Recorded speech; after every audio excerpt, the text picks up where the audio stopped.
آج میری گفتگو کا عنوان شیطان کا بڑا بھائی. اصل عنوان یہ ہے شیطان کا بڑا بھائی ہے جس کی طرف ہماری توجہ نہیں ہے. شیطان تو کبھی کبھی ہم سے جدا ہوتا ہے لیکن شیطان کا بڑا بھائی ہم سے کبھی جدا نہیں ہوتا. سب کو شیطان نے تباہ کیا, شیطان کو اس کے بڑے بھائی نے تباہ کیا. وہ کون ہے؟ آپ سے پوچھتا ہوں, شیطان سے پہلے شیطان کون ہے؟ آپ نماز نہیں پڑھتے, شیطان نے بہکایا. آپ چوری کر رہے ہو, شیطان نے بہکایا. آپ شراب پی رہے ہو, شیطان نے بہکایا. لیکن شیطان کو کس نے بہکایا؟ جب اللہ نے فرمایا کہ آدم کو سجدہ کرو تو وہ اس وقت تو کوئی شیطان ہی نہیں تھا بظاہر, یہ جناب بھی معلم الملائکہ کہلاتے تھے اس وقت. تو پھر اس کو بہکایا کس نے؟ سب کو شیطان تباہ کرتا ہے اور شیطان کو اس کے نفس نے تباہ کیا. وَاسْتَكْبَرَ وَكَانَ مِنَ الْكَافِرِينَ قرآن کہتا ہے, اور تکبر کیا, کافروں میں سے ہو گیا. پتا چلا کہ نفس شیطان کا بڑا بھائی ہے. رمضان شریف میں شیطان قید ہو جاتا ہے لیکن نفس قید نہیں ہوتا. شیطان قید ہو جاتا, نفس قید نہیں ہوتا. ورنہ جب شیطان قید ہو گیا تو پھر مسلمانوں کے محلے میں جھگڑا کون کرواتا ہے؟ جب شیطان قید ہو گیا تو میاں بیوی میں گالی گلوچ کون کرواتا ہے؟ ہمارا ایمان ہے, ہمارے محبوب قیدہ نبی مصطفیٰ جان رحمت صلی اللہ علیہ وآلہ وسلم نے کہہ دیا شیطان قید ہو گیا, قید ہو گیا. اب ہم نے کوئی تعویل نہیں کرنا. اہل فن جانے اس کی تعویل, اہل عشق کا عقیدہ تو یہ ہے محبوب نے کہہ دیا سو کہہ دیا. تمہارے منہ سے جو نکلی وہ بات ہو کے رہی. حضور نے کہہ دیا قید ہے, شیطان قید ہے. لیکن پھر گناہ کون کرواتا ہے؟ شیطان قید ہوا ہے, نفس قید نہیں ہوا ہے. اب پتا چلا شیطان کھلا پھرے ہمیں کوئی نقصان نہیں اگر نفس قید ہو جائے. جن کے نفوس قید ہو جاتے ہیں, جن کا نفس امارہ قید ہو جاتا ہے, پھر شیطان اس کا کچھ بگاڑ نہیں پاتا. اور اللہ اکبر, اللہ کے رسول صلی اللہ علیہ وآلہ وسلم نے حنین سے پلٹتے ہوئے فرمایا تھا کہ پلٹو رجعنا جہاد الاصغر الی الجہاد الاکبر. پلٹو چھوٹے جہاد سے بڑے جہاد کی طرف. او کما قال صلی اللہ علیہ وآلہ وسلم. اب حنین کی جنگ کو حضور نے کہا چھوٹا جہاد, کا چھوٹے جہاد سے ہم بڑے جہاد کی طرف پلٹ رہے ہیں. تو چھوٹا جہاد حضور نے جس کو کہا حنین کی جنگ کو, حالانکہ جنگ حنین بڑی خطرناک تھی, صحابہ کے قدم اکھڑ گئے تھے, بڑی شہادتیں ہوئی جنگ حنین میں. حتیٰ کہ حضور علیہ السلام اپنے دلدل پر خود ہی جو ہے دشمنوں کو پیچھے ڈھکیل رہے تھے.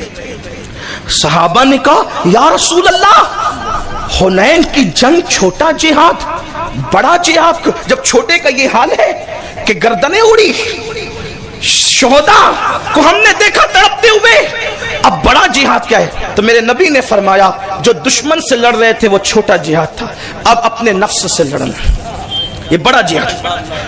اسی لیے جو دشمن کی تلوار سے شہید ہوتا ہے اسے شہید کہتے ہیں. جنگ کرے, جو نفس سے جنگ کرے, قدرت اسے مرتبے بڑے دیتی ہے.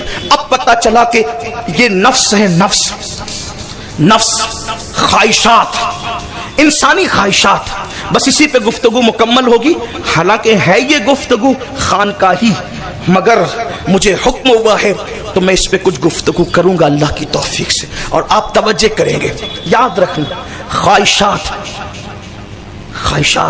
مولائے کائنات علی مرتضیٰ کرم اللہ وجہہ الکریم فرماتے ہیں جو نفس سے جہاد کرتا ہے خواہشات کی مخالفت کرتا ہے, نفسانی خواہشات پر عمل نہیں کرتا, جب وہ مرتا ہے تو اللہ تبارک و تعالی اس کو جنت اور ایمان کا کفن عطا کرتا ہے. اللہ تعالیٰ اس کو جنت اور ایمان کا کفن عطا کرتا ہے, اور اس کو ایمان کی زمین میں اور جنت کی زمین میں دفن کیا جاتا ہے. اور جو نفسانی خواہشات پہ چل کر کے مرتا ہے تو اللہ تبارک و تعالیٰ اسے جہنم کا کفن دیتا ہے اور اس کو جہنم کی زمین میں دفن کیا جاتا ہے, ذلت کی زمین میں دفن کیا किया जाता है। मेरे प्यारे आका सल्लल्लाहु अलैहि वसल्लम के दीवानों, बज़ाहिर हमने चेहरे पे दाढ़ियां तो रख ली, बज़ाहिर सरों पे टोपियां तो पहन ली, बज़ाहिर कुर्ते तो अच्छे पहन लिए, हमने एक से एक पैटर्न इस्तेमाल कर लिए, खूबसूरत से खूबसूरत कपड़े हमारे पास है। लेकिन आपसे पूछना चाहता हूं, क्या हमारे पास खूबसूरत दिल भी है? ऐसा कोई दिल हमारे पास है जिसमें नफसानी ख्वाहिशात न हो? कुरान तो कहता है वो कामयाब हो गए, क़द अफ़लह मन तज़क्का व ज़करा रस्म रब्बिही फसल्ला। नमाज से पहले कुरान कंडीशन लगाता है, जिन्होंने नफसानी ख्वाहिशात से अपने दिलों को पाक किया, अल्लाह का जिक्र किया, नमाजी बने, अल्लाह ने उन्हें कामयाबी अता की। पता चला नमाज से पहले नफसानी ख्वाहिशात को पाक करो, दिलों के अंदर ये नफसानियत जो है, आइए थोड़ा उस पे तवज्जो करते हैं और हम सब अपना एहतिसाब करते हैं। अल्लाह करे किसी दिल में बात उतर जाए। याद रखना, नफसानी ख्वाहिशात दिल में जन्म लेती है तो फिर सजदे भी काम नहीं आते, सजदे भी बरकत, सजदों की बरकतें भी नहीं मिलती। इकबाल कहते हैं, जो मैं सर बसजदा हुआ कभी तो जमीन से आने लगी सदा, जो मैं सर बसजदा हुआ कभी तो जमीन से आने लगी सदा। तेरा दिल तो है सनम आशना, तुझे क्या मिलेगा नमाज में? ये जो दिल के अंदर गुनाहों के बुत बिठा रखे हैं। हाँ हाँ, अल्लाह अकबर, सर पे टोपी रख करके सजदा किया, जैसी मस्जिद से निकला टोपी उतार ही रहा था, सामने से कोई हुस्न गुजरा, उस हुस्न को तकने लगा। तेरे सजदे ने तुझे दिया क्या है? मेरे प्यारे आका अलैहिस्सलाम के प्यारे दीवानों, अल्लाह अकबर, याद रखना, किसी बहुत बड़े बुजुर्ग ने कहा है, तन्हाई में जो तू करता है वही तेरी असलियत है, बाकी सब खत्म है। जो तू तन्हाई में करता है बस असलियत तेरी वही है। अब अपनी असलियत पे हम सब तवज्जो करें। हम तन्हाई में करते क्या है? हमारी तन्हाइयां कैसी है?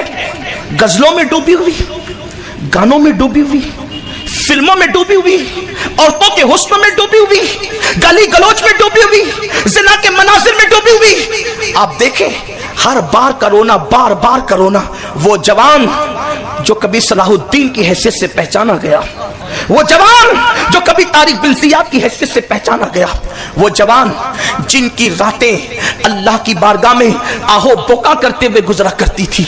एक मर्तबा एक तकरीर के लिए मैं कहीं गया तो अखबारी नुमाइंदे और टीवी चैनल वाले आ गए। उन्होंने पूछा, हमारा जवान बर्बाद क्यों हो रहा है, हमारी कौम बर्बाद क्यों हो रही है? मैंने कहा एक ही वजह है, हमारी रातें बदल गई। पहली रात, लोग कहते हैं अच्छे दिन आए, मैं कहता हूं नहीं, मुझे अच्छे दिन नहीं चाहिए, मुझे अच्छी रातें चाहिए। क्योंकि दिन रातों के ताबे हैं। जिस दिन हमारी रातें अच्छी हो जाएगी उस दिन अच्छे दिनों की भीख हमें किसी से मांगना नहीं पड़ेंगे। रातें तुम अच्छी करो, कुदरत तुम्हारे दिन खुद ब खुद अच्छे। नारे तकबीर, मुझे अच्छे दिन नहीं चाहिए, मुझे अच्छी रातें चाहिए। मैं जानता हूं जिस दिन रातें अच्छी होगी, रातें अच्छी तुम्हें बनाना होगा। रात अच्छी किसे कहते हैं? रात वो अच्छी है जिस रातों में मोबाइल पर ज़िना के मनाजिर ना हो, जिस रातों में सामने हीरो हीरोइन का नंगा नाच ना हो। रात वो अच्छी है जिसमें मुसाफिर कुरान सामने हो और अल्लाह अकबर सीरियल में हीरो हीरोइन की जुदाई के मनाजिर को देखकर रोना ना हो, बल्कि मुस्तफा जाने रहमत को याद करके रोना हो, अल्लाह रब्बुल इज्जत की खुशियत में अपने गुनाहों को याद करके रोना हो। मैं कहता हूं पूरी रात मुसल्ले पे बैठने की बात नहीं कर रहा हूं, रात के आखिरी हिस्से में सिर्फ 2 मिनट मेरा हर जवान, सिर्फ 2 मिनट, सिर्फ 2 मिनट मेरा हर जवान फज्र की नमाज से पहले सिर्फ 2 मिनट मुसल्ले पर बैठकर अपने गुनाहों को याद करके रो लो। सिर्फ 2 मिनट हर जवान, सिर्फ 2 मिनट फजर से पहले, फजर का वक्त शुरू होने से पहले सिर्फ 2 मिनट अपने गुनाहों को याद करके रो ले। तुम्हारी रातें अच्छी हो गई। अच्छी रात तुमने की, फिर जब सुबह तुलू होगी तो देखना कि वो दिन कितना अच्छा हो, वो दिन कितना अच्छा होगा। और याद रखना, किसी और के लिए रोने से दिल बोझल होता है, यार के लिए रोने से सारे दिल का गुबार हल्का हो जाता है। लोगों के लिए रो, आंसू जाए हो जाते हैं, यार के लिए रो, उसे मोती बना के चुन लिया जाता है। जब तक हमारे यहाँ मुसल्ले पे रोने वाले जवान थे उस वक्त तक बैतुल मुकद्दस हमारा था, यमन में सुकून था, शाम में सुकून था, हिंद में सुकून था, सिंध में सुकून था। आधी रोटी खाकर मुसलमान सुकून की सांस लेता था। फ्रीज भरी हुई है फिर भी तुम्हारे दिलों को चैन नहीं, इसलिए कि पेट का बर्तन तो भर रहा है लेकिन दिल का बर्तन वीरान है। जब तक पेट से सुकून نہیں ملتا، دل سے سکون ملتا ہے. جب تک کہ دل ویران رہے گا سکون نہیں ملے گا. تو میرے پیارے آقا علیہ السلام کے دیوانوں، کتنے خواہشوں کے بت ہم نے دلوں میں بٹھا کر کے رکھے ہیں. مجھے بتاؤ وہ کون سا گناہ ہے، وہ کون سا جرم ہے جس کی خواہشات ہمارے دل میں نہیں ہے؟ اللہ اکبر. کہنے والے نے کہا ہے ہزاروں خواہشیں ایسی کہ ہر خواہش پہ دم نکلے. اللہ اکبر. میرے پیارے آقا صلی اللہ علیہ وسلم کے دیوانوں، نکال دو اپنے دلوں سے گناہوں کی خواہشات، نکال دو اپنے دلوں سے جرائم کی خواہشات. یہ جو ہزاروں بتوں کو دلوں میں سجا رکھا ہے، گناہوں کی محبتوں کے بتوں کو، اس صنم کدے کو خالی کرو. اللہ اکبر. یاد رکھنا جس دن نفسانی خواہشات سے دل خالی ہو جائے، ارے مومن تو مومن ہے، اگر کافر کا دل بھی نفسانی خواہشات سے خالی ہو جائے تو قدرت دنیا میں اسے بھی کچھ مرتبے عطا کر دیتی.